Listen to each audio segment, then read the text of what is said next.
welcome to the 6th edition of Power to the People. My name is Maximilian Fries, and I am the Executive Director of Europe Calling. And around me, you will find Sima Sieda of European Alternatives. She'll be the co-moderator. I'll be moderating in German and Sima in English. And some of you know Europe Calling webinars very well. So we're at number 181 of Europe Calling seminar or webinars rather. Welcome to all of you. We have many guests here today. And before we actually do start, I would like to tell you some technicalities. We will be speaking German, English, French, and Italian. I would like to thank at this moment already the interpreters who work with us. Thank you very much for being here. You can select the language that you wish to listen to in the control panel at the bottom of your screen, and in mobile devices, you find it under More. And I've already posted it in the chat so as to make sure that you find your ways through this webinar. I will now show you the program for our webinar. We will start with two presentations of Isabel Paliotta of the European Environmental Bureau, and then Vivien Schmidt of the Jean Monnet. She's a Jean Monnet professor for European integration, and then we'll have a series of views. We will also be calling up citizens from the audience, and we will be hearing from a diversity of players from amongst you. We would also like to invite two citizens. I would also like to ask you to raise your hands and to really come up live with your camera on and share your views with us. Normally, we don't take on anyone from the audience, but this time we really would like to do that. Orion Taché of the National Assembly in France, unfortunately, had a last-minute impediment and therefore had to excuse himself, but we will be hearing from the citizens and from our guest speakers, and will of course then turn to the audience and discuss. You can already upload your questions and vote them up.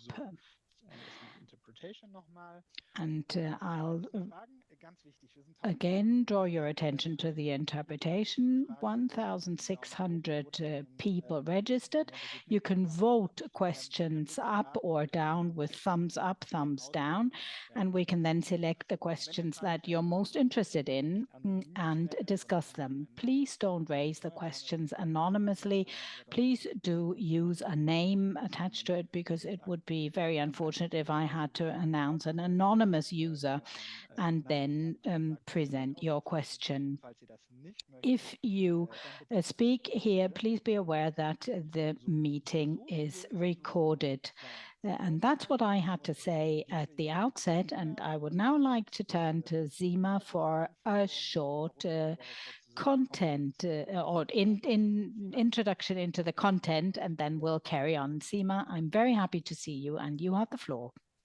Thank you so much, Max. And wow, it's so exciting to see how many of you have joined us today. This is going to be a really, really brilliant event, and I'm super, super excited. So the key question is, why are we doing this event? And I'm sure many of you have seen and noticed that across Europe, in many different places, we've had lots of farmers' protests happening. So I actually live part of the time in Marseille and partly in London, and in France especially, all over the country, we've had lots of road blockages and lots of protests from the agricultural sector and from farmers. At the same time, we've also had some rollbacks from the EU on some key environmental commitments and environmental policy in response to some of these farmers' protests as well. And there is a little bit of unclarity exactly about what the demands of some of the protests are and what some of the problems are. But there's also a lack of clarity about how the decision-making process actually works in the European Union and what is actually going on.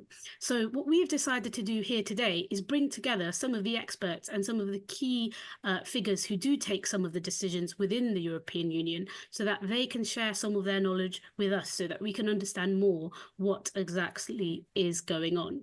Now, the Power to the People group usually hosts transnational, multilingual, interactive webinars, and this is one of them on the key topic of agriculture and environment. Some of you who've been to some of our previous webinars will remember that there was a very citizen participatory focus in those webinars, where we had breakout groups and where there was a form of power that was exercised in exchange across borders. Now, in this webinar, we're going to try a different form of power, and that's the power that comes with knowledge. And so that's why we hope today to delve into the decision-making process within the European Union, the written rules and the unwritten rules. And we'll hear from different people, as mentioned, involved in that decision-making process.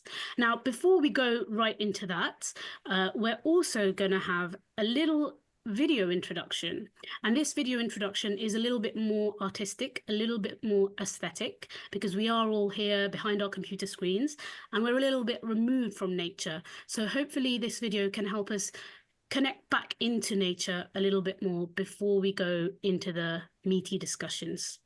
So hopefully Max is on hand to start the video that we'll be watching soon.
So, vielen Dank.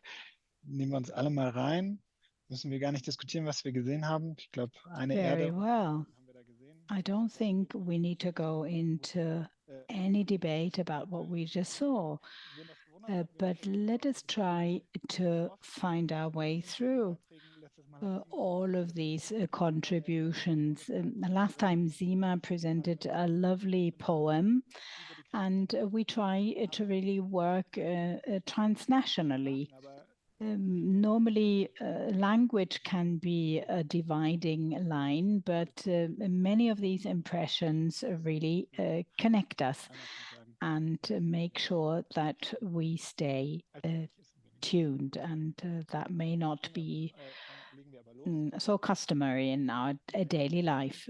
Let us get started. I would like to introduce our first speaker, Isabel Paliotta. She is responsible for sustainable agriculture and foodstuff. She has studied in London. She has worked extensively on the topic and will give us an introduction to this broad field of activity. Isabel, you have the floor. Thank you very much, Max, and thank you to the interpreters. Good evening to everyone. It's a real pleasure to be here tonight and be part of this conversation. I hope I'll be able to give you a bit of an overview of what food systems are, why it's important to make them sustainable, and why the EU can make a real difference in that sense. And I'm just going to share my screen as I have a bit of a presentation.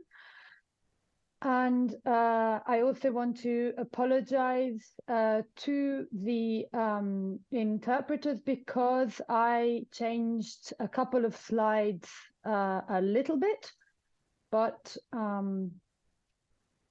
it should be okay. Sorry, I'm just trying to get to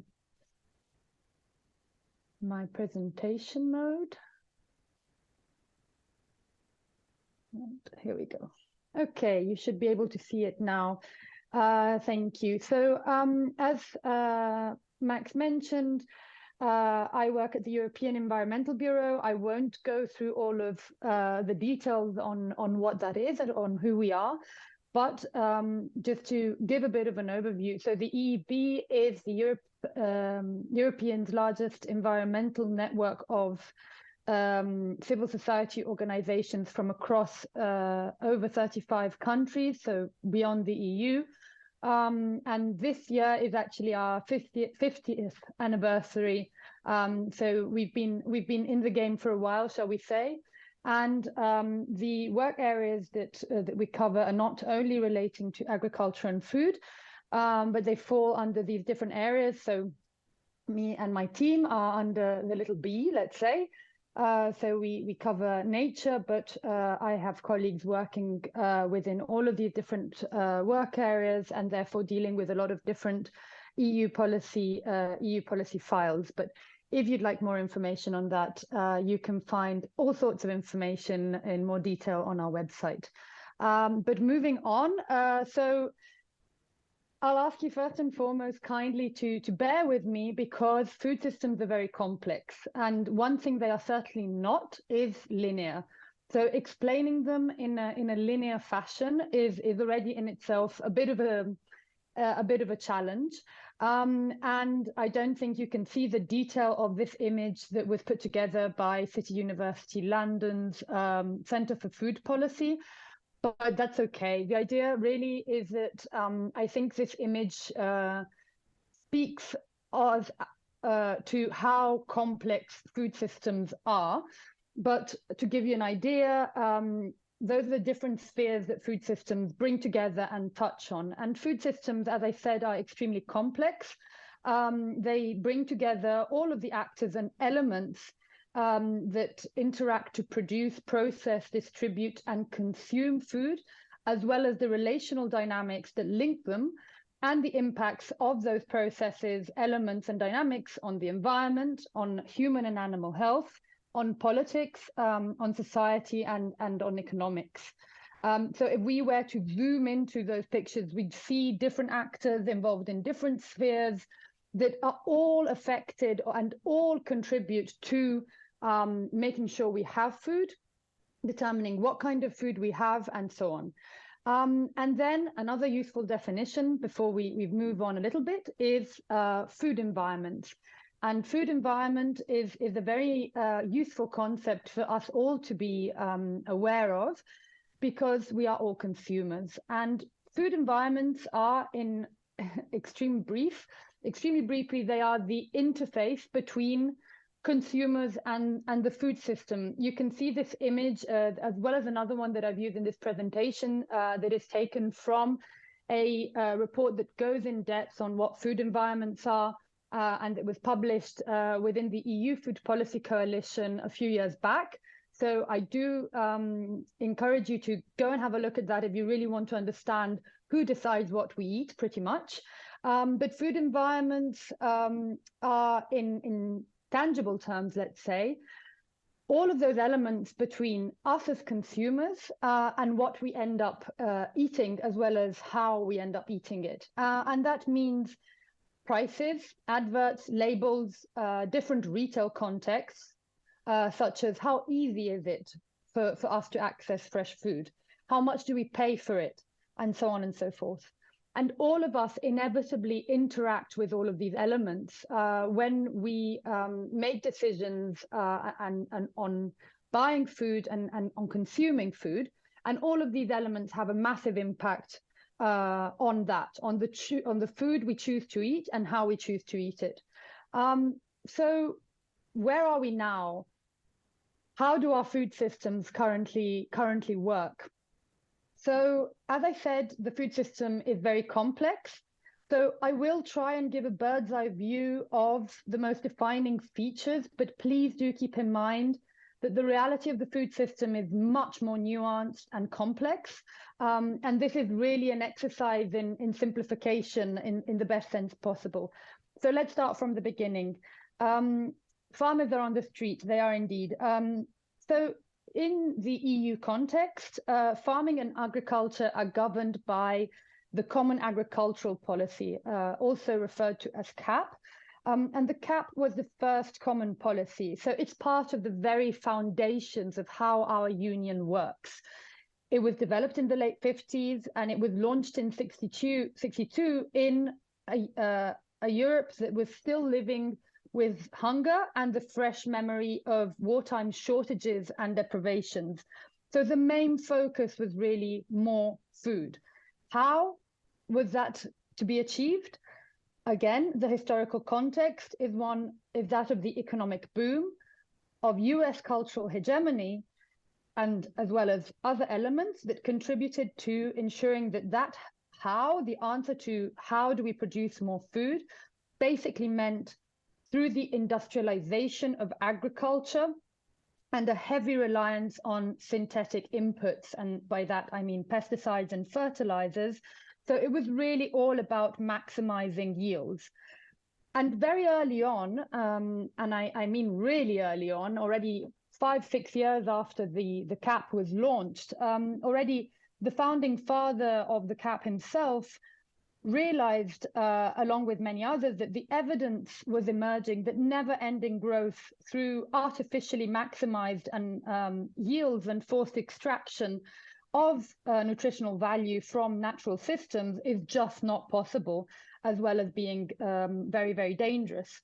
So fast forwarding a little bit, it took a long time and very long fights for that realization to start being reflected in policy. But starting from the late 70s and 80s, so the environmental policy and environmental thinking had started developing in what was then the EEC. So a series of successive reforms since then have attempted to make our approach to agriculture through the CAP more sustainable. Now, unfortunately, those reforms have not really changed the overall functioning of the system. Although they have undoubtedly introduced considerable improvements in both environmental and social terms. So the current system really continues to encourage the production of more and more food for lower and lower prices. Now, and we'll unpack what lower prices actually means, but that's the kind of direction farmers are pushed into. And today, despite all of those reforms over the years, 20% of farmers in Europe still get 80% of the CAP massive budget, because the budget for our common agricultural policy is still around 36% of the total EU budget. And that 20% of farmers are the largest, most mechanized and most productive farms in common terms, let's say. And that particular kind of farm and farming system that by no means represents the vast variety of farming approaches and systems across what is now a union of 27 member states. But those realities, together with other actors who have profited from this system massively, and that's, for example, pesticide and fertilizer producers, these actors have been in the game, let's say, really from the beginning. They've made a lot of money from agriculture being structured as it is, and they also wield staggering political influence. And that means resisting change, having privileged access to decision-making and policy development, and having at their disposal the means and manpower, let's say, to ensure they are always part of the conversation. Now, in the meantime, however, and that's where farmers on the street sort of start being like interesting, is so you start wondering, okay, where is it that farmers on the street make sense in these pictures? But in the meantime, the majority of farmers really don't get a fair deal from the current agricultural system, the system that we've created over the last six decades. They're the lowest paid labor force in most member states. They face continuous pressure to lower prices from increasingly powerful players in the middle of the chain. So that is what you see there in that image right on the slide, and we'll look at that a bit more closely in a minute. And those actors there often are in a position to set the price for farmers, sort of require that farmers sell their produce at a specific price, often regardless of whether that price covers costs of production, reflects the impacts of the kind of food we're producing, and so on. Farmers are also faced, of course, with the rapidly precipitating risks and uncertainties related to the climate and biodiversity crises we are now facing. So that means extreme weather events, weather unpredictability, new and unknown weather patterns and pests, collapsing ecosystem services such as pollination and so on, droughts and water shortages, of course. So farmers also have to deal with the imperatives and requirements that come from that context, but also have to interact with a in incoherent policy context. And that has resulted from decades of these half-hearted reforms to the CAP that have never really embarked on systemic change. So to give you a practical example, what might happen is that farmers may well be encouraged to deploy more sustainable practices, but they also continue to receive subsidies to carry on with practices that have been identified as unsustainable. And that's very complicated and confusing and very burdensome, of course. So given all of this, I would say it's not surprising that many of them are on the street. For some member states, it is also the sector with the lowest rate of generational renewal. And that's true actually in all member states, but in many member states, it's also the sector with the highest suicide rates. So when we talk about farmers, I think it's especially seeing as it's such a hot topic, shall we say, nowadays, I think it's really important that we always keep in mind that the farming sector is not a block. It is made up of a varied landscape of realities and individuals that experience a very different reality, both in interacting with EU policy and in experiencing the agricultural system of which they are part. and then all the way down to to consumers. Now I'll spend less time on consumers on this group because we tend to know it a lot better. Of course, while most people are not farmers, everyone is a consumer. So I'll just give us a few significant figures that I think can help us have a look and consider the collective consumer experience beyond the individual one we all have direct access to in our daily lives. So some numbers are on the slide, but generally speaking, our diets, as EU citizens, are overwhelmingly unhealthy and unsustainable. They drive the epidemic of non-communicable diseases, that's NCDs, and it mostly refers to cancer and cardiovascular diseases. Diets are really a driving force behind this burden of disease in Europe. Also, consumers are exposed to retail contexts in which unhealthy and unsustainable food costs less, is advertised more, and is placed more prominently in retail settings. Also, again, because of the unfair distribution of the food we produce, about 9% of EU consumers continue to go hungry and be food insecure.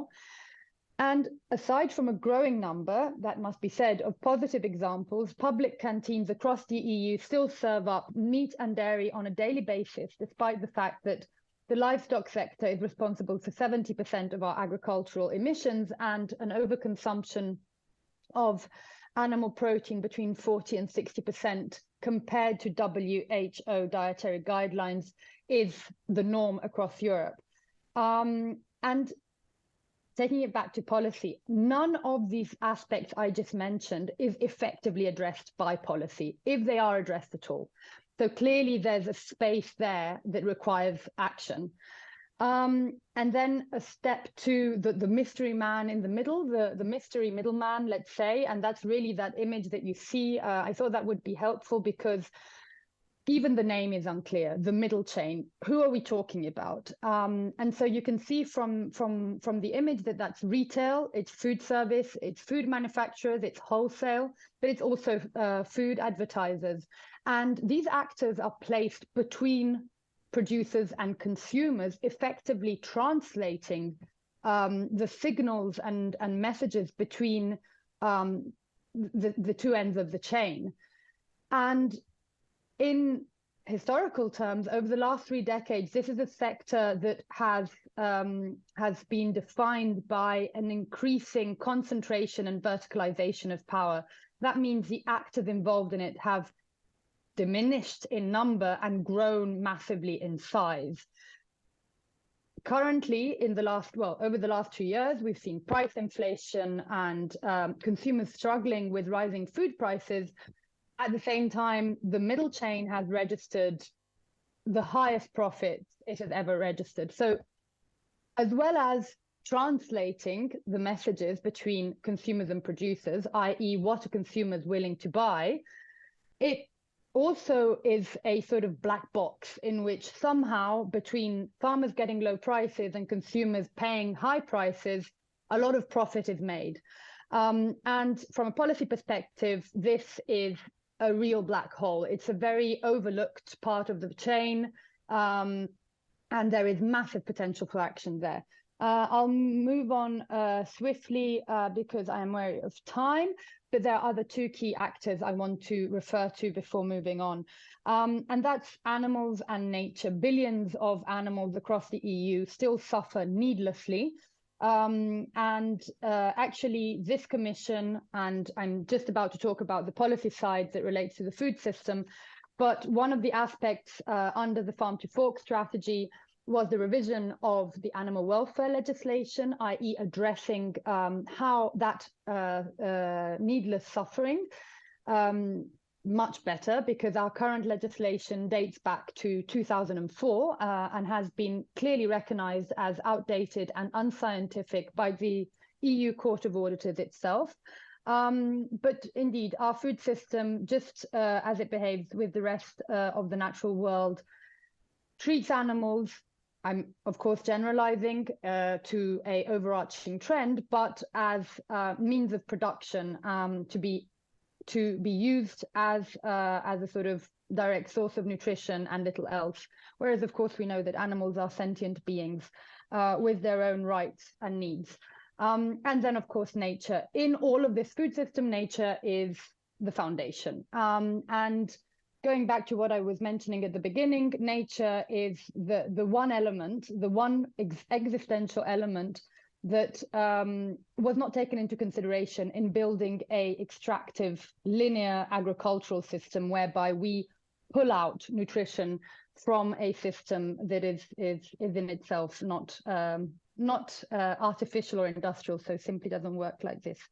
But this is I also thought of sharing this image because it shows why it's important to work on the food system in strictly environmental terms. Now you can see maybe not the detail, but this image is very famous. This is the representation of planetary boundaries, and quite intuitively, the warm colors are the slices for which we have gone well beyond the safe operating zone. We are in what is called the zone of uncertainty for those planetary boundaries. And food systems, agri-food systems, play a massive part in determining a lot of those boundaries and the fact that we have pushed well beyond them. And that is the case for biosphere integrity, land system change, freshwater change, and of course, biogeochemical flows. And you can see that the progress up to the latest publication on the planetary boundaries that is just from last year has really been quite worrying. Now, just before we move on to talk about food policy, what is a sustainable food system? Seeing as it's a term that is thrown around a lot, there isn't a universally agreed upon definition of sustainable food system, but in my personal opinion, there are some basic elements of what a sustainable food system could be that are just a question of reason. So compared to what we've had a look at, one would imagine that a sustainable food system in environmental, social, and economic terms is one in which we all have access to healthy diets in price terms and in environmental terms, let's say. It's easy to access healthy food, and we pay a reasonable amount compared to our income for it. We would imagine also food systems to not be a lead course in depleting and damaging our natural ecosystems and contributing instead to their conservation and restoration. There is an element which is key in the concept of sustainable food systems, which is that of food democracy. In other words, people have a say in what they eat, how it's produced, and how profit from the processes involved in producing and distributing that food produce profit. And of course, workers in every sector are treated and paid adequately and respectfully, as well as I've just mentioned, animals involved in the food system don't suffer unnecessarily. Now, before starting to talk about farmers, I said, let's start from the beginning. But you will have noticed one element that has been really recurring in talking about the different actors. And that is the real beginning, that which frames all of these actors and all of these processes, behaviors, and power relations, and how they bring the different actors together. And that is policy. Policy really sets the rules of the game. By regulating, or rather choosing to regulate one sector more than another, or abstaining from regulation entirely, policymaking sort of paints a picture of the food system we create, that we support, and that we feed into. Now, food policy in the EU has historically amounted to agricultural policy. That has sort of been it for food policy, except for food safety over the last 20 years. For the EU. So I've already mentioned how that's really meant a focus on yield maximization and food production. Now, the result in the developing policy landscape in the EU is extreme policy incoherence. We have one big policy looking at agriculture, and then we've got a few other little policy measures here and there to deal with food safety, to deal to some extent with public procurement, but not really looking at the system in its entirety as a collection of different parts that contribute to a whole. And already for quite a few years, that policy incoherence and the contradictory policy measures that define it have been identified as key obstacles to the transition. So the promise of the Green Deal, and particularly under it of the Farm to Fork and Biodiversity Strategy, in very overarching terms, was the promise of taking a systemic approach, overcoming the siloed thinking that has defined the reality of EU food policy for decades, to tackle the whole food system, considering the consequences and impact that different sectors making up the food system have on each other. It was also strongly based on evidence and scientific consensus, and it fully recognized the existential need to preserve and restore nature, tackling the unsustainability in environmental, economic, and social terms of the approaches to food production and consumption that we have grown accustomed to and have been supporting both financially and in behavioral and political terms. But that was now nearly, it was 4 years ago. And actually backlash against the Green Deal and the Farm to Fork strategy really started from day one.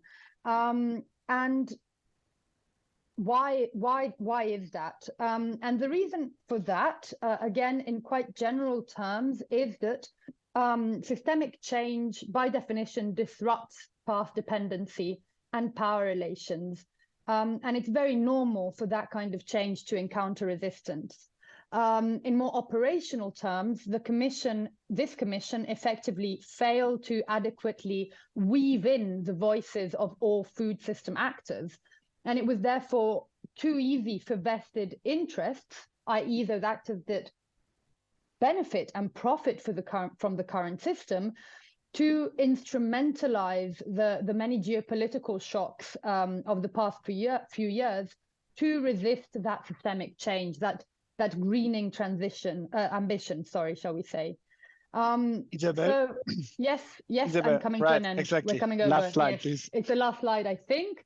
So that is exactly the end of it is, so what do we need now? And we need to right that wrong. What do we need from the next commission is that dialogue and that involvement of all different voices to build a strong consensus that can support that systemic transition that will be transformative.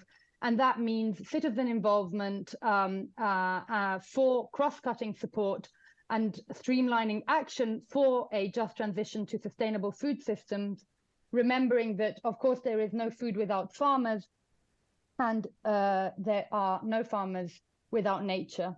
And sorry for going over time, and thank you very much. Zeitlich vielleicht, aber inhaltlich sicher nicht, Isabel. Das war ganz großartig. Yeah, you probably went over the time, but the content was hugely interesting. It was fascinating to see the correlations, and I would like to thank you really very much for your presentation. Let me lead over to our second presenter. Isabel, what you've just said about democracy and food democracy was highly interesting, and I think we will now learn something about the decision-taking on the European level. And our guest is Professor Vivien Schmidt. It's very difficult to present her because she's done so much already. She's an institution herself in political science and has researched the European project. She served for a long time at the Boston University, founded the Center for European Science there, and is a Jean Monnet Professor on European Integration. We look forward to your presentation. You have the floor. Well, thank you so much. Delighted to be online with all of you this evening. I'm going to share my screen as well. Okay. Yeah, so what I'm going to be talking about, and this is perfect to follow Isabel, because what I'd like to do as I discuss how decision-making or how democracy works in the EU in practice is I want to also talk about how you influence. Where are the points of influence in the EU? So the good news is that there are lots of ways to influence, to get into the EU and have influence. The bad news is that it's complicated and confusing. So one needs to find the best points of entry. And what I'm going to do right now is try to talk about how to do that. Just one little aside.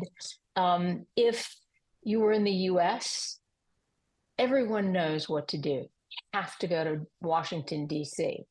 In the EU, in Europe, most people don't know. They assume that all you need to do is go to the national level. Yes, you need to go to the national level, but that is only one small piece. I remember way back in 2005 telling French friends on the left who voted against the constitutional treaty because they wanted more democracy, that I asked them to promise me that they would then go to Brussels to make their case. I'm still waiting for many of them to go to Brussels because mainly the national level continues to be seen as the main focus. But now what we're going to do is turn to the EU and talk about the way in which decision-making occurs. So there are three main institutional actors in the EU, and this is going to be a sort of a very simple, so for those of you who are experts on the EU, recognize that this is a simple overview, but I hope it gives you the important ways of understanding what goes on. First, we have the Commission. This is basically the bureaucracy, the technocrats. They are appointed, they come from the member states, they are recommended by the member states, they're appointed by the Council with European parliamentary approval. There's the issue of the Commission president, who actually is appointed by the Council also with EP approval, but there had been a tacit understanding for the Juncker Commission, so not the von der Leyen Commission, that this would be more democratic by being the main candidate of the winning party, the Spitzenkandidat, but that fell by the wayside last time with the appointment of von der Leyen. And the big question with these new parliamentary elections is, are they going to follow the Spitzenkandidat or not? In any case, importantly, the Commission sees itself as acting in the public interest and as representing overall EU interests. So when you come in as a commissioner from a member state, you still are seen as not representing a member state, but rather representing the Commission and all of the EU and needing to think in terms of the interests of all of the EU. Then we get the Council, and these are member state leaders. So if we talk about representation, we can see them as legitimate because they're indirectly elected by the national citizens, directly elected by the national citizens for the national level, but as member state leaders, it's an indirect election. And in the Council, member state leaders represent their national governments, and there's an assumption that they act in the national interest. But importantly, as they act together, they're also considering what is in the best European interest, or at least we hope so. And it depends which ones we might be talking about. But in any case, then there's the European Parliament, and this is the only body that one would say is truly representative of European citizens because they're directly elected by them. But even here, there are issues because many European citizens don't vote in the European elections, and they don't necessarily know who their representatives are. But in any case, the European Parliament represents EU citizens. It's organized in political parties or political groupings made up of national political parties, and it's seen to act mainly, or used to mainly, in the public interest, often because there are grand coalitions of member states. But increasingly, especially given polarization, the big question for the next European Parliament June elections is, to what extent will they continue to consider themselves as focused on the public interest, or will they be much more focused on particular sets of interest? In this case, predictions are you're going to get a more conservative majority, which certainly raises issues for what Isabel talked about in terms of a sort of new approach in terms of food systems. In any case, what about influence by the citizens? There are opportunities in all three venues to exercise influence. And what I'm going to do now is look at each of these three venues in turn, but start with the Commission, because that's where the legislative process begins. The Commission has legislative initiative, although it's true that the Council and the European Parliament can request legislative proposals by a simple majority. Importantly, the ordinary legislation is really 90% of laws. So we always hear about treaties, but these are actually pretty rare compared to ordinary legislation, which is co-decided initiated by the Commission, co-decided by the Council and the European Parliament, as we'll get to in a minute. But importantly, of these 90%, 5% of laws that are ordinary legislation, 80% of the legislation is decided in the Commission. So this is where one wants to go, certainly at first. And it may be that 80% is boring stuff, but boring stuff is actually very important. So what's the process of development? And here, think about pyramids. Each directorate general is a kind of pyramid with the commissioner on the top, and at the bottom, junior civil servants. And it's these junior civil servants, interesting, which is very different from national bureaucracies. It's the junior civil servants that begin the process of developing a piece of legislation. And what they do is they engage, they consult, then they hold hearings with experts, lobbies, and interest groups. And what's important here is this is really where one has the greatest influence on legislation, right at the beginning.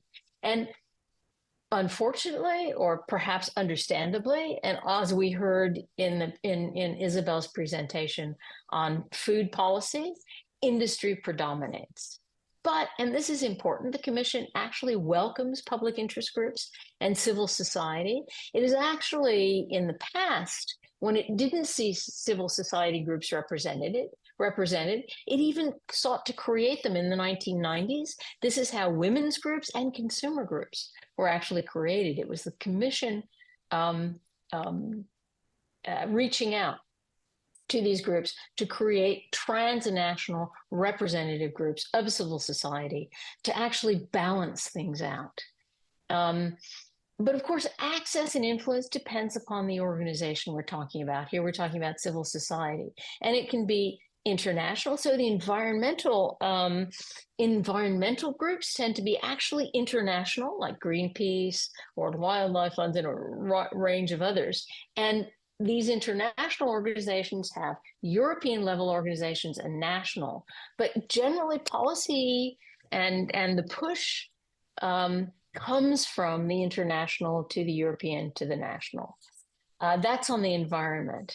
There are lots of transnational groups, but immigration tends to be particularly national. So you may have transnational expert groups, but when we're talking about immigration and immigration policy, it tends to be much more national, and it's much harder. And you can think about the difficulties actually of organizing, especially when different countries have different policies on immigration and migration, to actually come together to influence the EU because of those differences. It's beginning, it's been happening, but much more difficult than in other areas. Whereas farmers clearly have come to see, and they in a way, farmers have the most experience, as we've already heard. The Common Agricultural Policy was the oldest of such policies. So farmers know how to organize, and they do it very well. Labor has more trouble, but they still do it. Industry, of course, you have transnational lobbies, car industry, agribusiness, a whole range of things. Okay, but once you're in, and it's important to be there at the beginning, how do you ensure that you're listened to? And this is really, you have to develop trust. So whether you're a civil society organization or a lobby organization or an industry lobby, you need to be trustworthy. That means not to give biased information, but rather to give information that can be relied upon. And you need to be cooperative. So unlike in the US, where it's seen as a kind of a battle and a competition amongst interest groups, this is a way in the EU, it's all about cooperation, consensus seeking. And within the context of the commission and these public hearings, and the way in which you actually have most impact is to be there on an ongoing basis with good information that is trustworthy. That's the commission, and that's the beginning of the process. But of course, that's only the beginning. Although, as I just said, if 80% of legislation is decided in the commission, you want to be there. Once you get the legislative proposal, of course, it goes to the College of Commissioners. So within the commission, the commissioners of each of the DGs, the Directorate Generals, will all meet together. So that's another point. If you haven't been able to make a difference within the commission itself on the proposal, there's a way to also try to use other Directorate Generals to have some influence. But of course, if you don't get your way in the commission, then you can go to the council. And I'll first talk about the council and then the commission, because these are also points of entry for influence. So in the council, and this is what's confusing, everyone talks about the council, but it's really a lot of different councils. There's the European Council, which is made up of member state leaders, and they make the big decisions. They often have summits. That's what you hear about in the news. But the council is also the Council of Ministers or councils of ministers, because there are 10 configurations in these councils that are also in some ways reflected in the commission, directorates general, but you have the General Affairs Council, you have economics and finance, agriculture and fisheries, you have employment, which is also social policy, the environment, justice and home affairs. And these are all different councils. And within each council, which is made up, so what you've got is the Council of Ministers, when they meet, is the ministers of the various ministries involved in these different areas. And they meet on a regular basis. Some meet more often than others. So boggles the mind, 100 working groups with experts in the council. So when the commission sends a proposal, it goes straight to these different working groups, the most most relevant ones, and experts are brought in. And once the working group has dealt with the commission proposal, it's then sent to the co-repair, the Committee on Permanent Representation.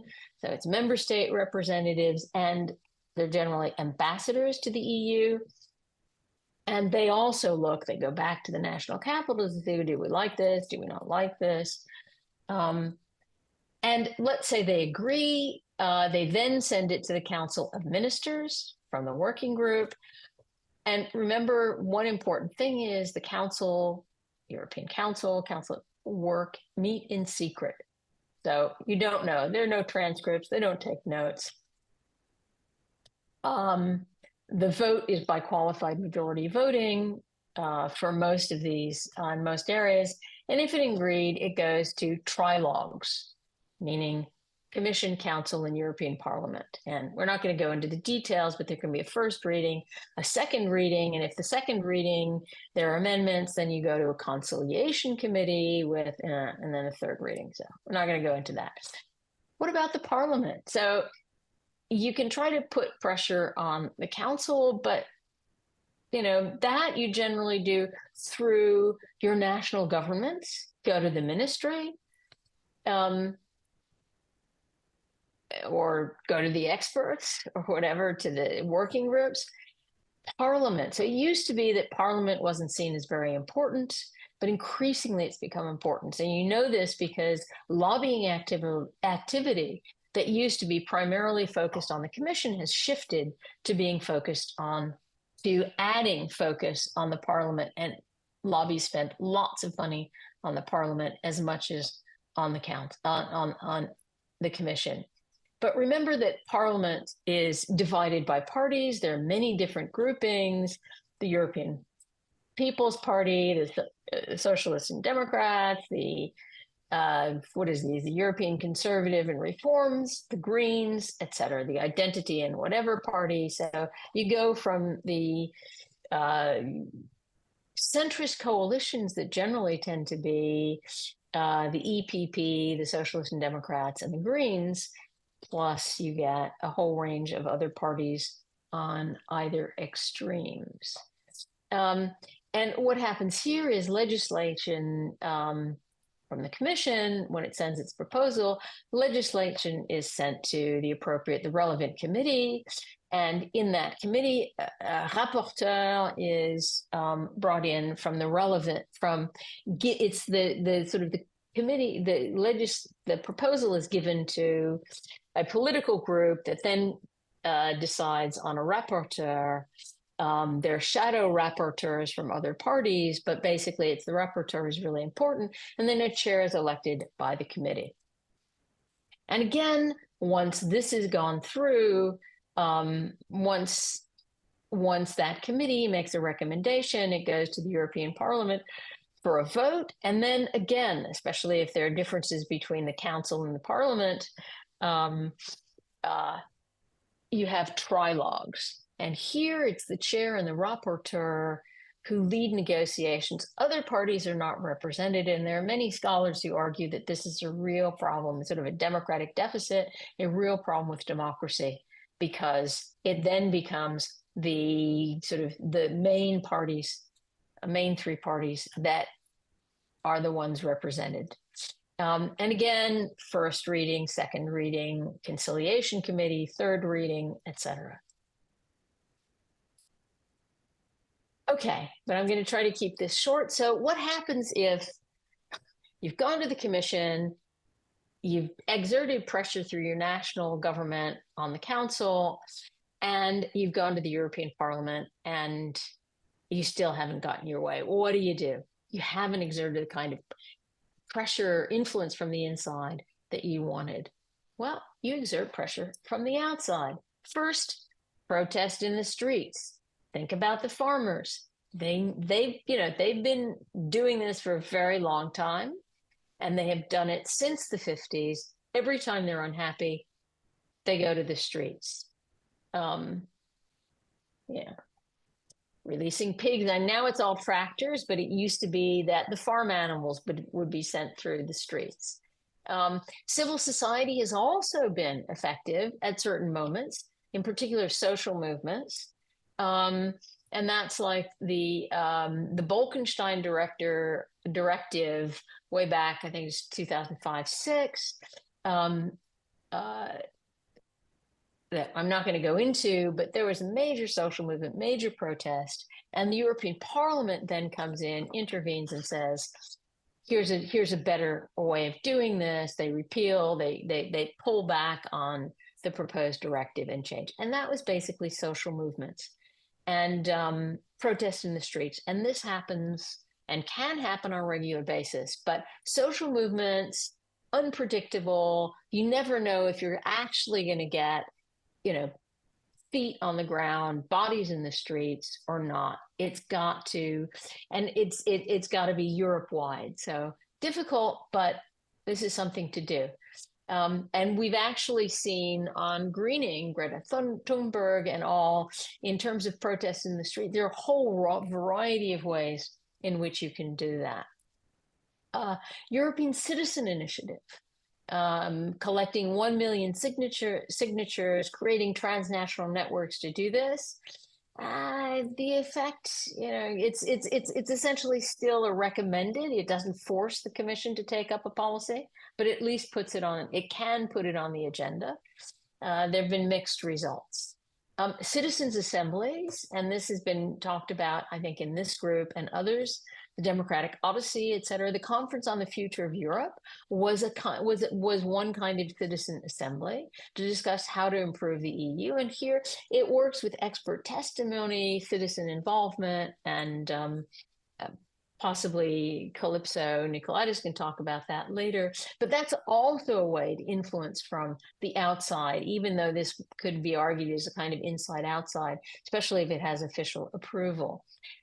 EU public consultations. This actually occurs much more than you realize. And even there's a website on Commission initiatives. And I just went to the website today and I found 3,090 listed today of public consultations on a whole range of topics: vehicle safety, emission reduction, aid to the most deprived.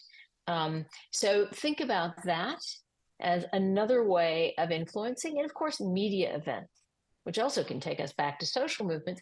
But how do you get the traditional media to report on these issues? Social media is a very good way also of getting issues on the agenda. And of course, this national, but also EU. So that's it. I've tried to keep it relatively short, just to give you a sense of the ways in which one can influence EU legislation from the inside, as well as exert pressure from the outside.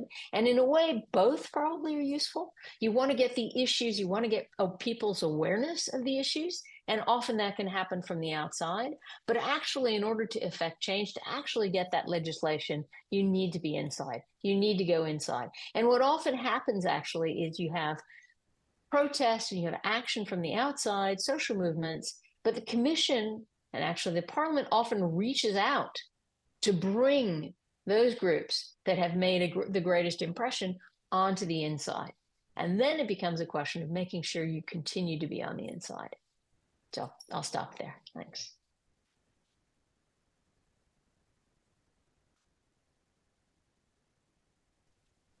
Vielen Dank. Es war unglaublich. Many thanks. That was really exciting for many of the people present here. Maybe it wasn't all new, but many questions were raised. And some people asked in the chat already, can we have a repeat of that? Because some people simply don't know the basics of influencing decisions. And I'm really grateful that you gave us this lovely overview in just 15 minutes. The feedback is very clear. Basics are so important, and just not let's take it for granted that everybody knows all the basics already. So thank you very much. And we'll now go to the second part, and I'll pass over to Seema. Thank you so much, Max. So now the second part of this webinar is about inviting our different stakeholders, different people in the decision-making process, to come forward and tell us a bit about their role in the decision-making process. And that includes an extremely important group of people, citizens and residents of the EU themselves. So if any of you who's here today in the audience is interested to come forward and tell us a bit about how you feel as a citizen in the decision-making process, that would be really great. And just raise your hand using the Zoom functionality and be ready to have your camera switched on, because it's really important that we can see you properly when you give your contribution. So in this stakeholder round, we've invited a few different experts and decision makers to give their viewpoints on the decision-making process in the EU. We also invited members of the EU Commission, the EU Council and MPs, but not everyone could make it. So the first person that we'd like to call up is a citizen. And what we'd like you to tell us is, what was your role in the decision-making process? And these questions also apply to all of the stakeholders. So what was your institution's role? If you were in the agriculture or the nature decisions, what was that process like? Or if you're more of a citizen or you were involved in civil society lobbying and protests and advocacy, what was that role like? And what's your view and concrete experience within the decision-making process? And as well as this, did you feel that you had the power to change something? And what would you keep and what would you change about the decision-making process? So quite a few different questions and angles about decision-making in the EU. So if anybody from the audience is interested in contributing, please do raise your hands. I'm just having a look. Okay, we have Anne Conley.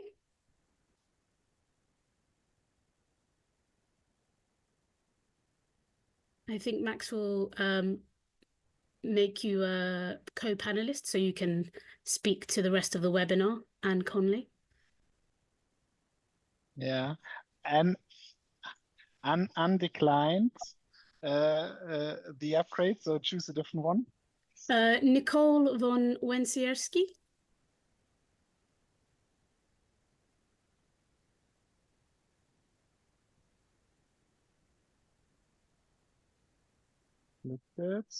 Auch nichts.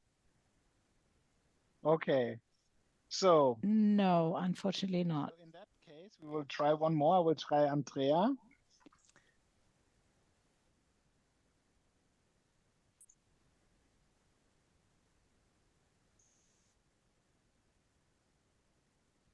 Right.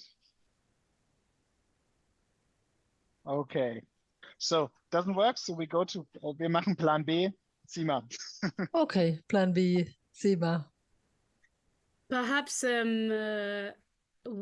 towards the end, someone might be ready to speak.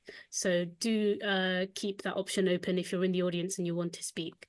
So our next contribution is going to come from Bernd Schmitz, who is a farmer and a managing director of the Working Group for Peasant Agriculture in Germany. Over to you, Bernd.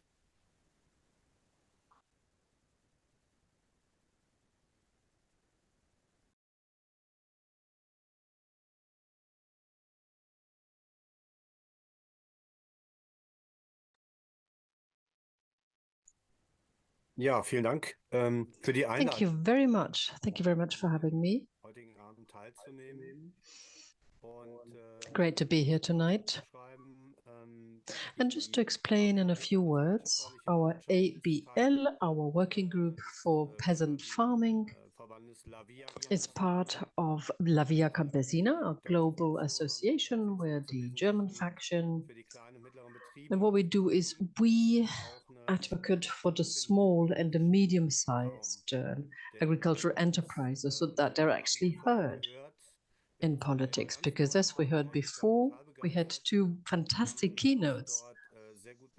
It's really great to hear them and very great to follow how the system works and how the processes need to be looked at.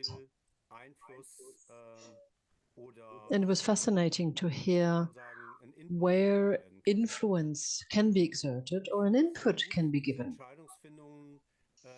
This fact that we can actually describe, that we can talk about decision-making tonight is a great thing. Well, we heard that in the field of agriculture, in that sector, it was about maximizing yield, so a maximum of goods to be produced. And today we need to discuss other aspects, climate, ecology. And that's why we need a different focus. And that's what we also see in the farm to fork idea. as you touched upon, and it's basically fading into the background, as I should say.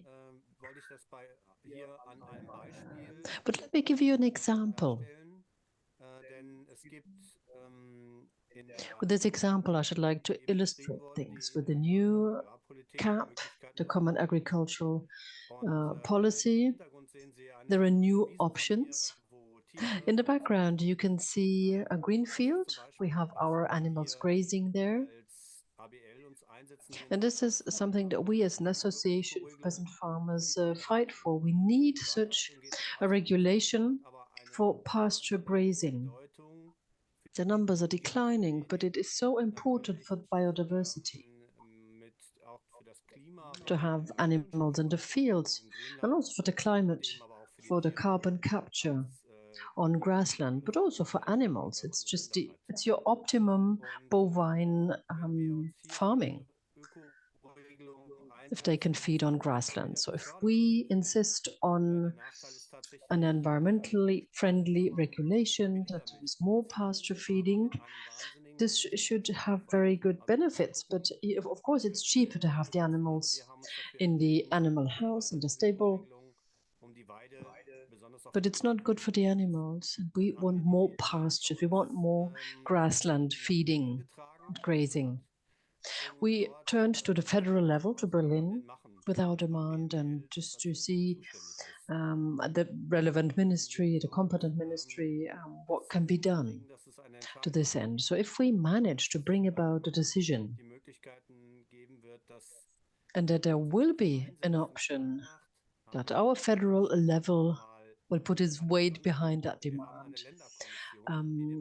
Something specific about Germany needs to be mentioned here. We have another hurdle, that is a commission made up of the federal state. We've got 16 federal states in Germany, so they have to agree. So we need to get everybody on board, but those federal states have different governments. We need to convince them as well. It's not just a federal level. And once we made that, it's not done yet, because then it takes an amendment to be carried to Brussels. So it's a parliament that will need to put forward an amendment, because in the CAP strategic plan set forth for the ongoing CAP, modifications need to be done, because a new element is added. So having said this, the already programmed CAP is the basis. It's a basis for us to look at how and where we can bring in changes. And it's been described pretty well. That's the basis for any agricultural farm, for any financial support.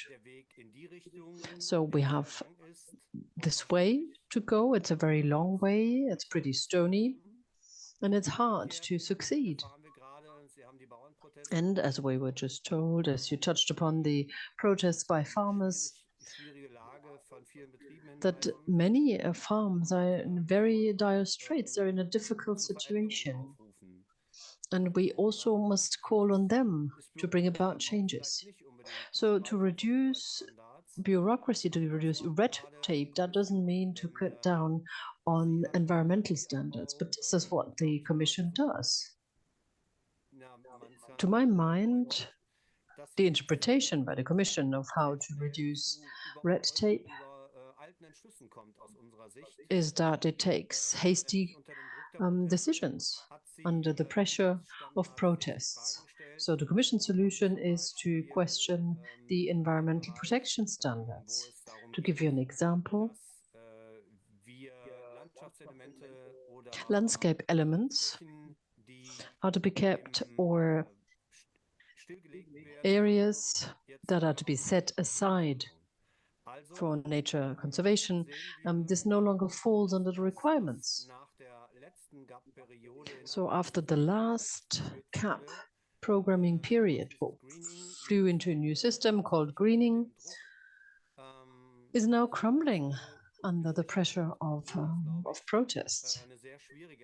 Although that's a very difficult decision, I believe. And I think it would have deserved a longer and more thorough debate.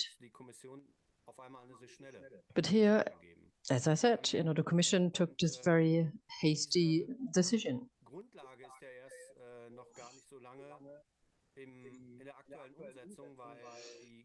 Now, this basis is not being implemented for a very long while.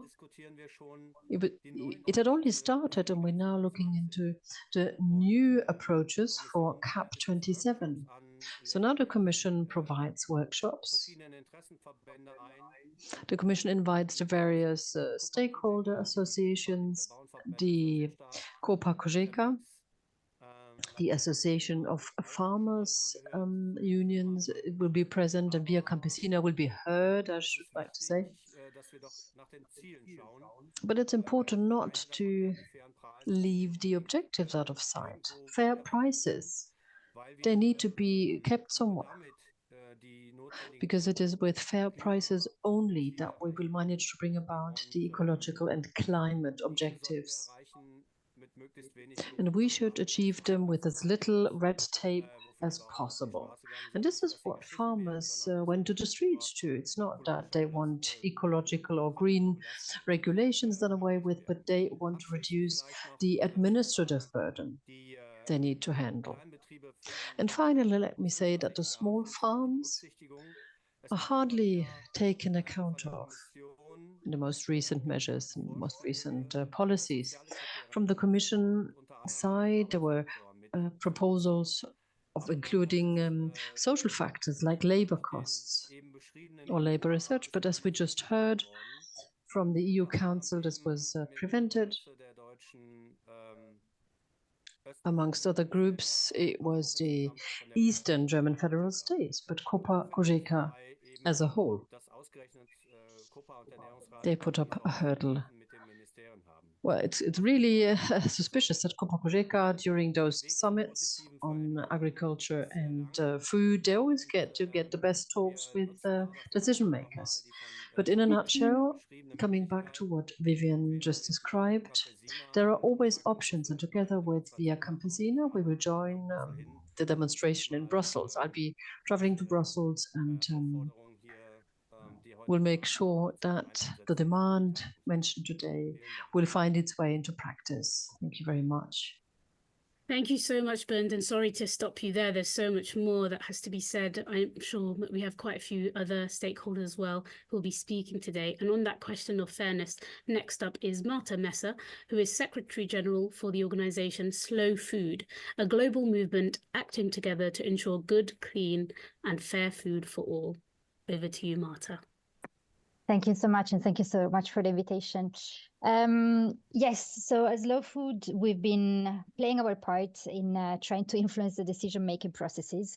And our role in this has been really to bring to the table those who are directly impacted what's happening in terms of what's happening on the ground. So we've been bringing farmers to have a dialogue directly with the Commission when they were drafting the new regulation on pesticides that unfortunately they go through. But we've been organizing meetings, for instance, in our restaurants of the Cooks Alliance. So these are cooks who are very committed to the cause of slow food, and like really getting the people out of the, if you want, the EU rooms and more into the deep conversations of what needs to change. Slow food, indeed, for those, Sima said it very well, for those who don't know it, but it's a global grassroots movement, and we really involve farmers, food producers, fishing communities, cooks, activists, youth, you name it, essentially anyone who likes the idea of using food as a force for change.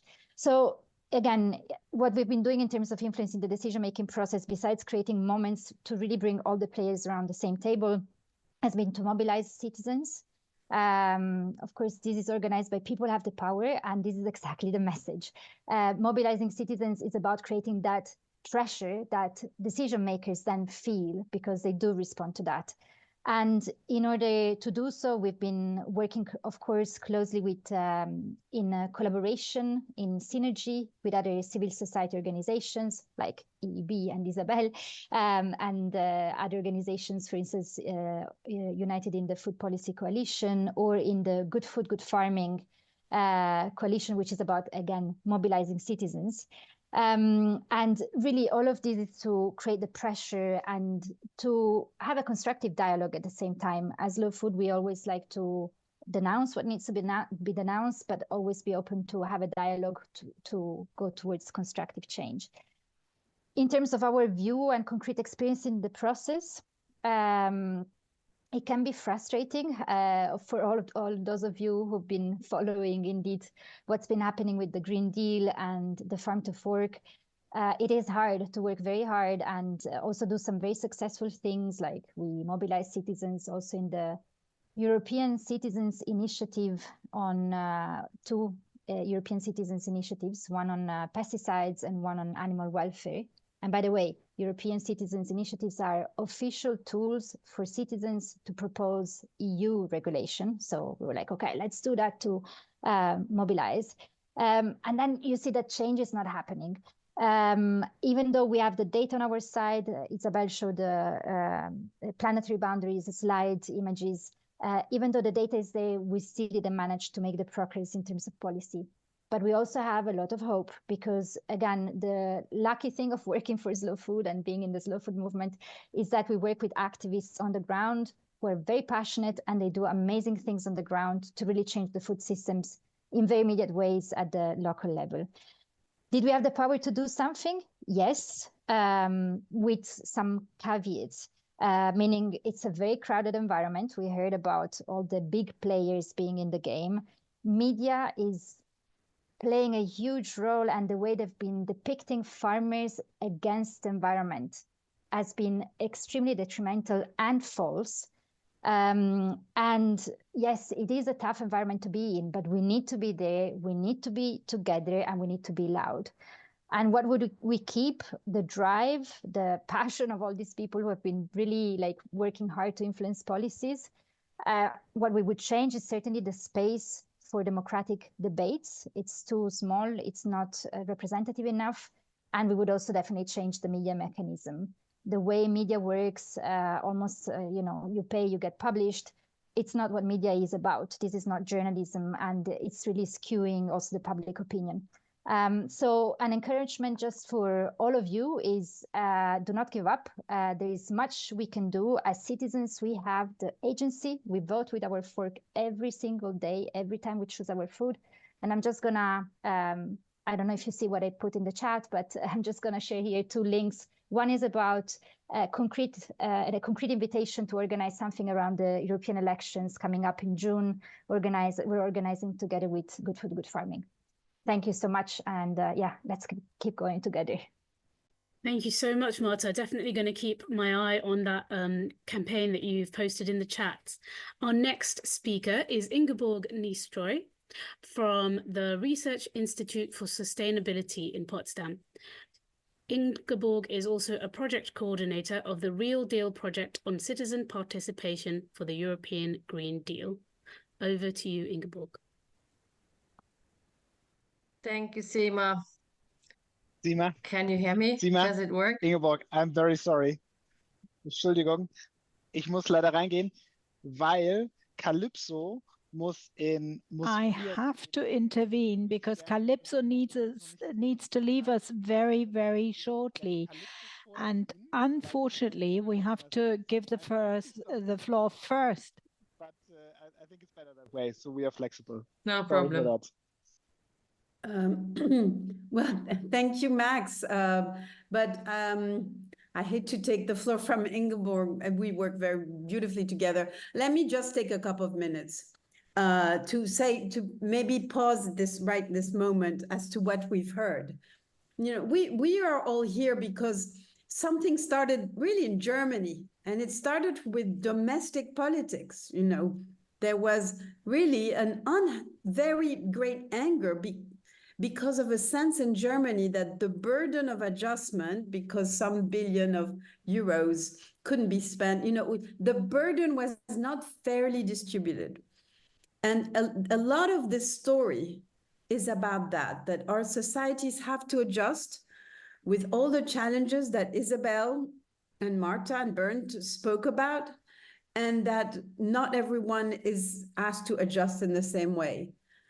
And Isabel was very clear that the bad news is that structurally in Europe, big farmers benefit so much more from the billions that are spent by the EU budget than the small farmers or the kind of farmers that Bernd was telling us about. Now, the good news is that there's a counterforce. There has been the Green Deal, and Ingeborg is going to tell us much more about that. There has been the Farm to Fork program, and there has been indeed the Commission organizing panels to discuss food waste in Europe, and there's been rules about that. So, we think, well, maybe there's hope. The EU is doing something, is changing its policies. But then, thirdly, we heard the bad news, that there has been a lot of backlash by vested interest against these changes. Because when you change policies, somebody is going to suffer, somebody is going to have to pay some cost. And especially at a time when we have war, we have energy costs, all of these things, it's very easy to galvanize people against change. So what we're asking in this webinar really is, well, what will it take to create a fairer system for all? And this is where Vivien came in. And just let me summarize really in 2 points what we heard from her. Is that, what is the problem? You have this complex system with member states sitting around tables, the Commission helping them craft policies, and the Parliament representing people directly.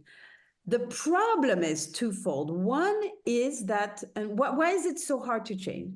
One is that there are so-called veto players, because even though the member states don't vote by unanimity, big states can stop change. And sometimes France, Germany, but also Poland will veto, will say, no, we don't want to, we can't afford to make a certain part of our, not so much farmer community unhappy, but agribusiness, big distributors, etc.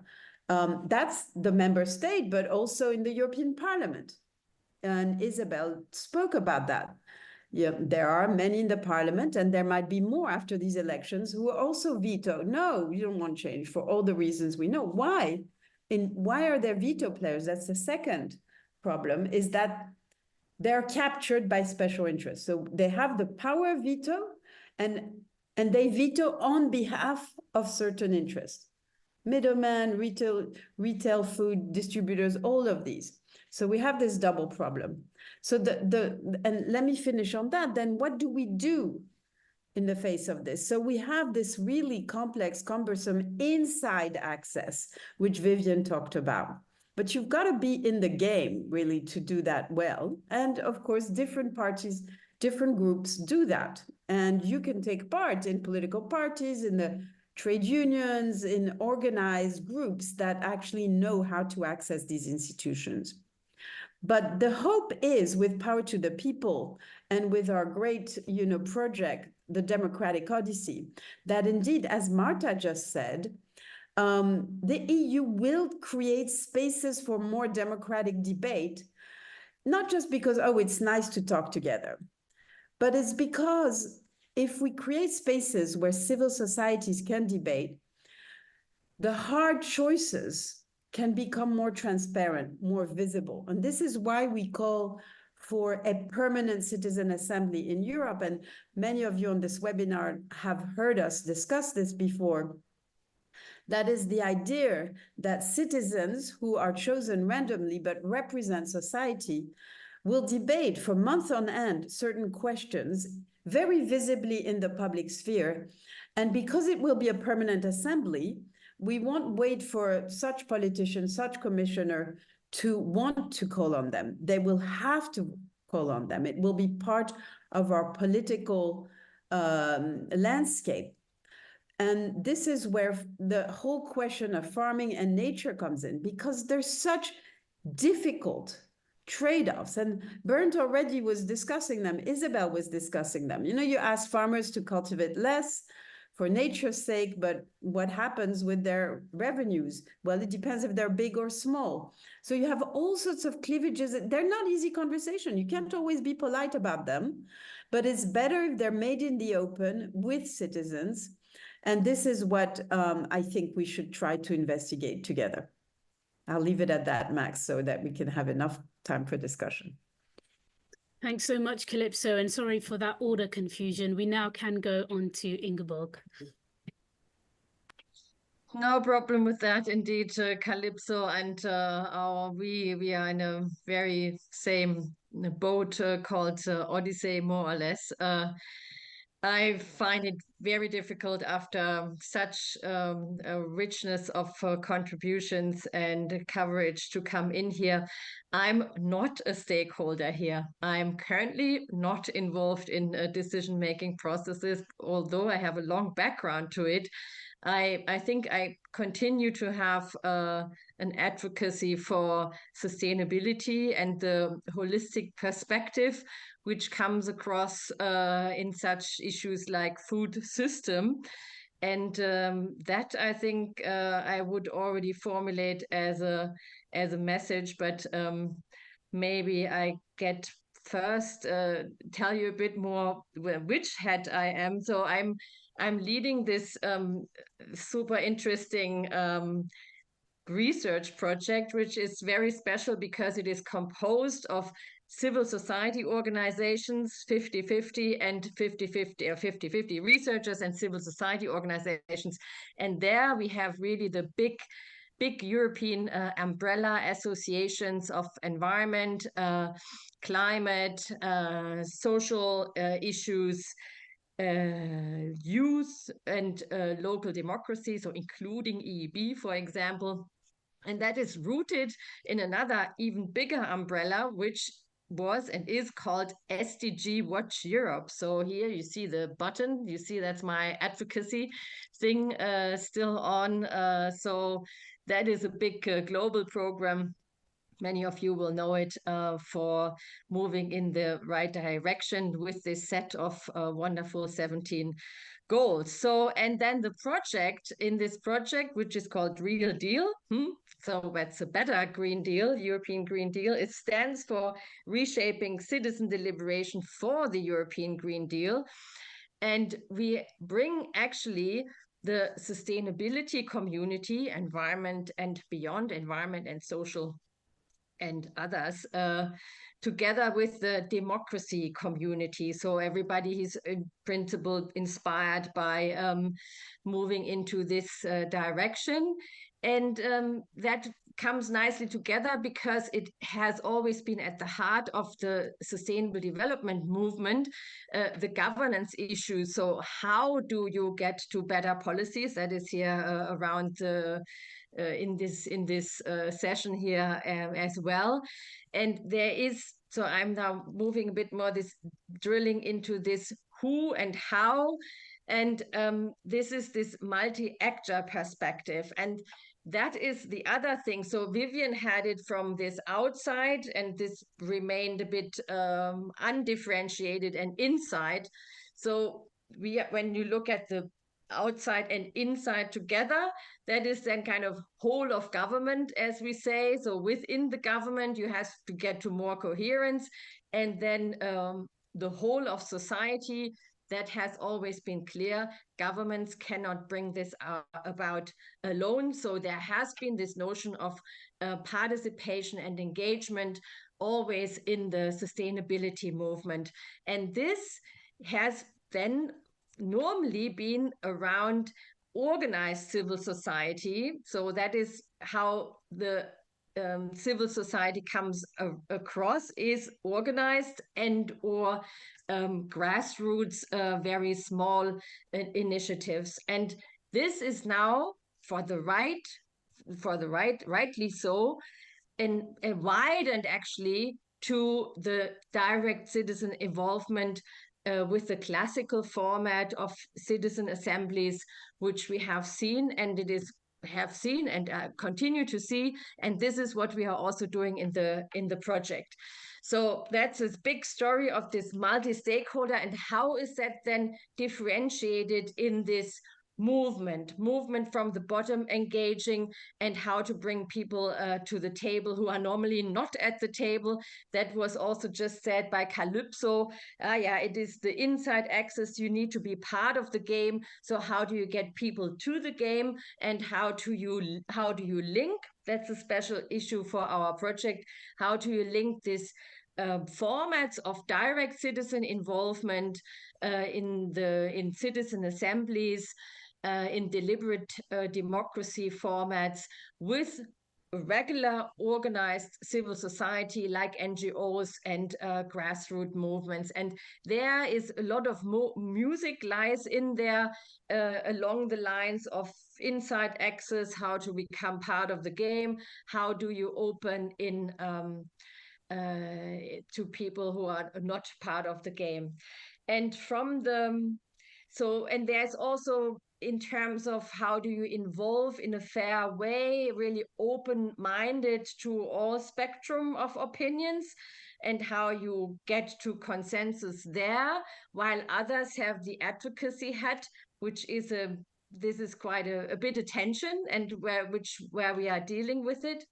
And going back to this, bridging the democracy community and the sustainability community, I have really recent examples of preparing citizen assemblies, including 2 on food policies.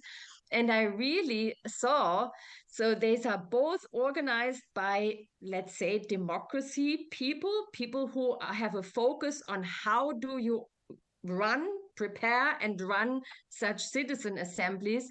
And there's a certain tension also important to have in mind. And I think there's really a lot to learn from each other. There is this, what we have from the environment and sustainability side, this kind of system thinking, I can just say, is not there. So I have to spend a lot of energy on convincing that when you do a citizen assembly on food, it's not the trick to focus on food labels, that you have to have the wider picture and to bring that across. So that's my second message, is that education is beyond, next to citizen assemblies, education on the citizen side and on the civil society organization side is really a super important element. I wanted to tell another story on food and the German citizen assembly on food, where I could illustrate exactly that point. And on the policy side, I would love to hear more from Bernd about this 20-80% questions of this had been a lot in the chat. I see I should stop, and I will, and there have been so many questions. Thank you. Thank you so much. We're sadly running out of time, but I wish we could have more time for everyone to speak more, because there's so much interesting information that's being shared today. Our next speaker is MEP Jutta Paulus from the Greens in Germany. She is one of the most prominent and effective MEPs in the field of climate, nature, and the environment, lead negotiating, among other things, the nature restoration law and the methane regulation. For this, among other things, she was nominated as Member of Parliament of the Year. Over to you, Jutta.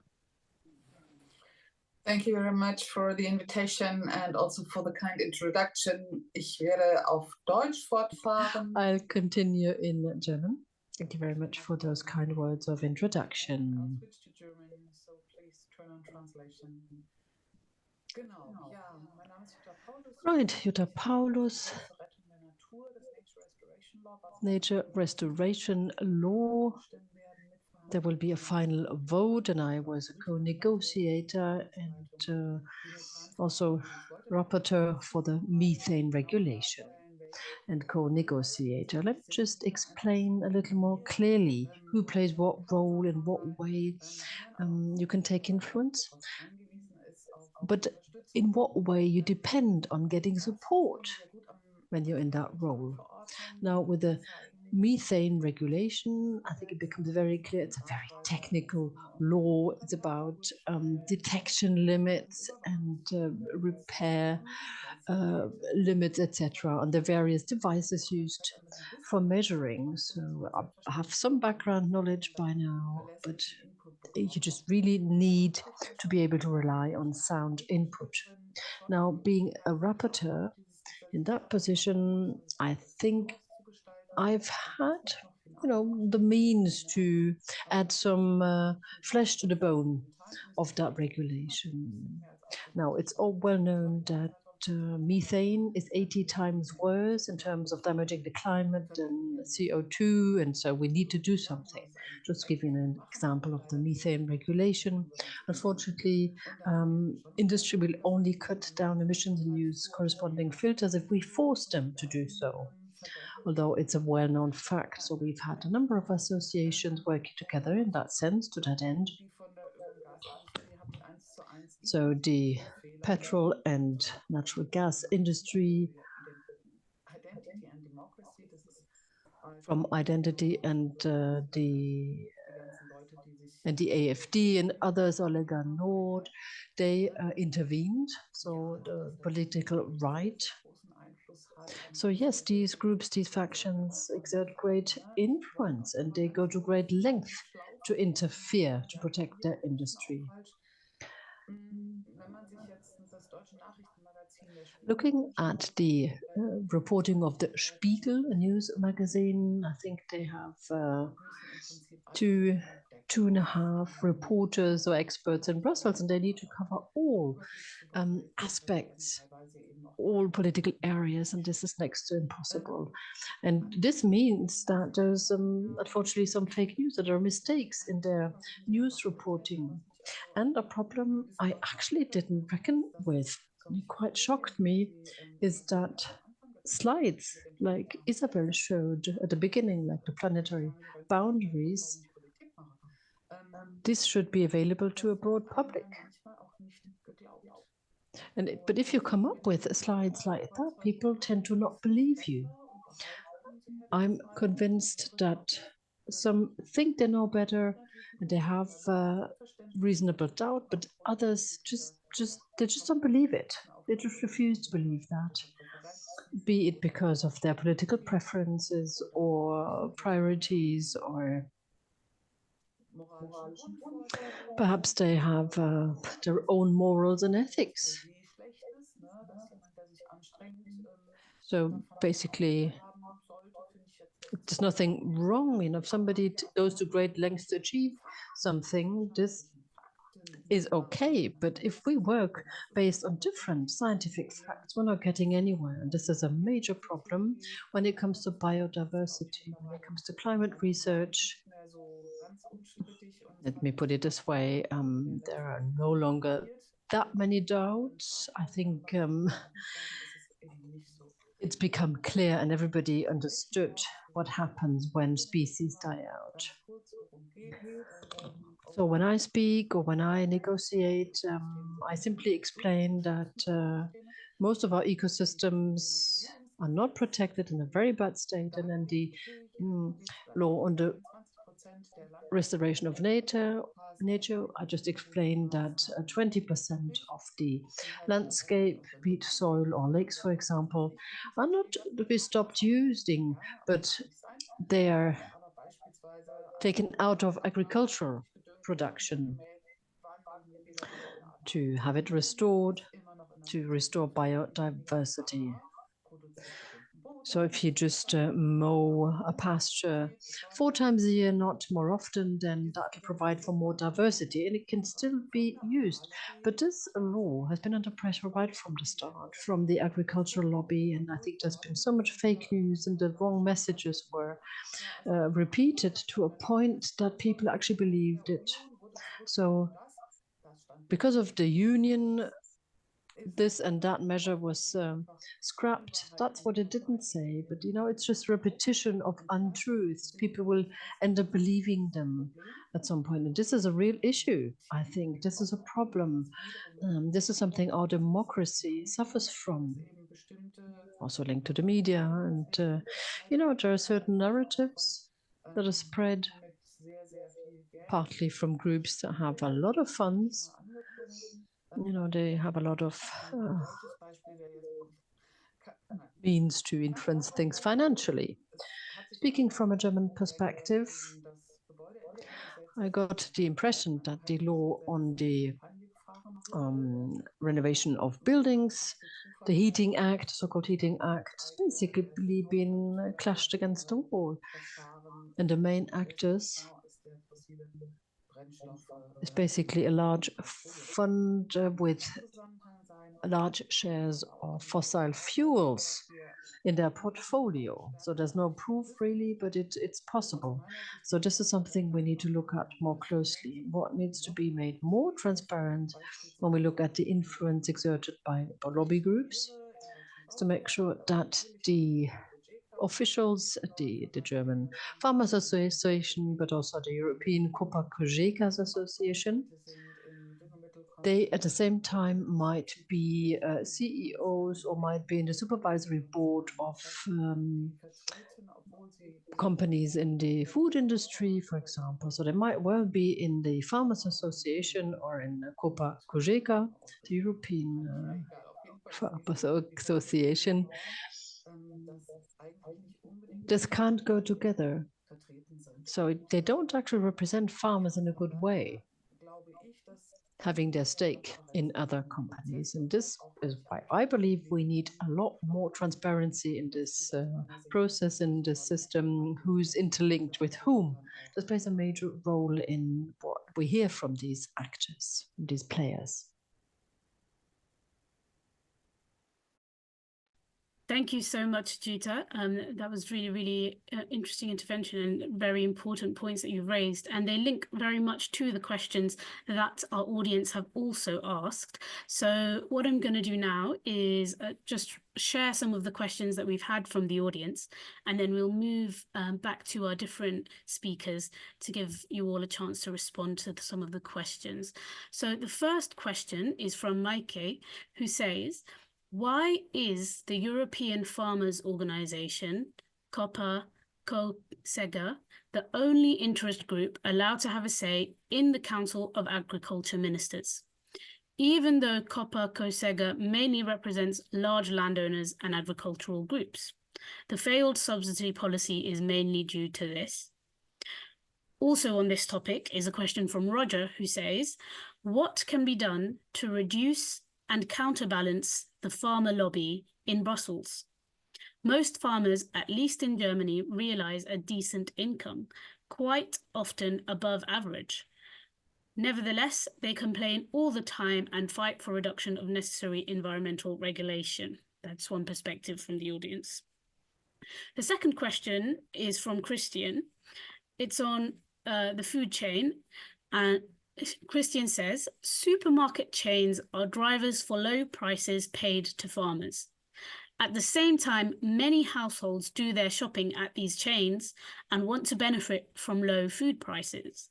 How can this dilemma be overcome if incomes of many households remain low? That's from Christian. And the final question is from Zoe, which is, how can we prevent right-wing extremists from mingling with the very justified demonstrations because of the farmers' protests? So that's about preventing right-wing extremists entering into the farmers' protests, which are more justified, from Zoe. So I'm going to go back to our speakers, and I'd like to invite Isabel to maybe come back and respond to some of these questions. Yes, thank you, Sima. Yes, I'll keep it short as much as I can, although they're very relevant and broad questions. And some of why this particular farmer organization is so powerful dates back to well before we even had a common agricultural policy. This is an organization that has been involved directly with policymakers since at least 1955, so really before even there was a European community. And so that's the thing. There is a very, very long-standing established relationship between Copa-Cogeca and EU institution. Jutta referred to it to some quite in depth in her intervention just now. When I earlier on I mentioned path dependency and why systemic change disrupts it, and why that can create a lot of resistance. There's a lot of ties between Copa-Cogeca and people who work in DG Agri. And it's not necessarily that they have personal ties, but it's a sort of, there's a sliding doors between the two. So DG Agri is a very heavy institution that is very path dependent, that coordinates a massive policy with a lot of money in it. And I referred to earlier to big organizations that have the means and manpower to be in the conversation all the time. So there's one element which is very simply small farmers that are not in organizations. For them, it's very difficult to, leave the farm, go to Brussels, do some lobbying. Whereas Copa-Cogeca is here, it has its roots here, it has its roots in lobbying. And so there is a question of power imbalance. How do we address that? With the political will to make sure this structurally is not possible, and that that all farmers are part of the conversations, and that small different kinds of undertakings, small farmers from different regions, and especially different farmer organizations have just as loud a voice, let's say. But that's up to indeed how the Commission relates to those conversations. But I think probably other people also have more of an insight, so I'll leave that at that. On questions, I'm so sorry. Yes, no, please go ahead. Trying to continue, but that was a really comprehensive answer to that question. And perhaps each of the speakers could pick one question to respond to rather than all of them. But thank you so much for that. And I now move on to, we don't have Vivien anymore, but Bernd.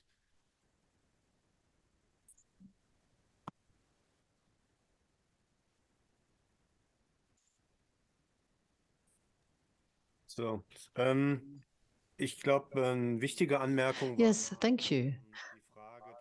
One thing we heard was very important, the question, why do farmers take to the streets, and why do they protest, although they have a solid earning? Why do they not just accept the administrative burden that they need to carry? Well, one thing that is left aside in the discussion is the fact that it's actually quite diverse when it comes to income. Just looking at Germany, there are huge differences. So most farms would be of a size that is way below 20 to 30 euros of operating profits. And there's the whole family working on that farm. And the result is 20 to 30,000 euros. So we have an average, this may well be, so the large farms would earn a lot under the given situations and requirements and payments, and that there's some smaller farms that would need more support. And actually those are the farms most likely that achieve the objectives that we are to achieve. And this is actually quite absurd. So the Farmers Association has actually pulled in those farms as well, those companies, and used them for other interests. So I see this quite critically. So in the end, we have the Commission's decision to lower the social standards and the environmental standards, or to do away with them altogether. So there's great differences in farm incomes. Most farms do not earn enough, and this is something that we need to insist on. This is what we're going to do in Brussels on Monday, that what we have to achieve are climate and environmental protection objectives, and not who has most hectares. Thank you, Bernd. And next I go over to Marta. 2 minutes. Yeah, very briefly on the second question on the supermarkets and the prices that consumers pay. Again, there is a bigger question there. The supermarkets are making big wins. They claim they're making big losses.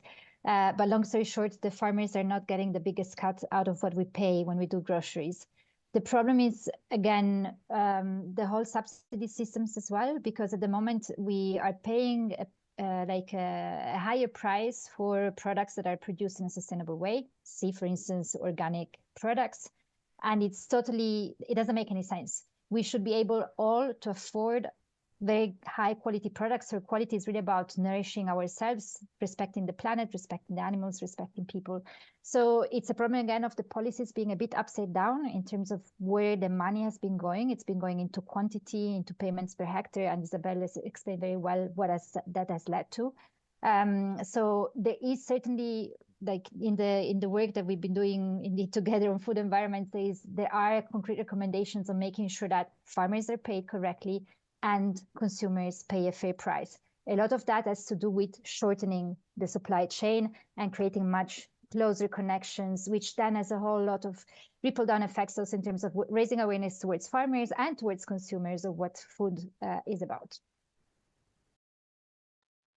Brilliant. Thank you so much, Marta. Ingeborg?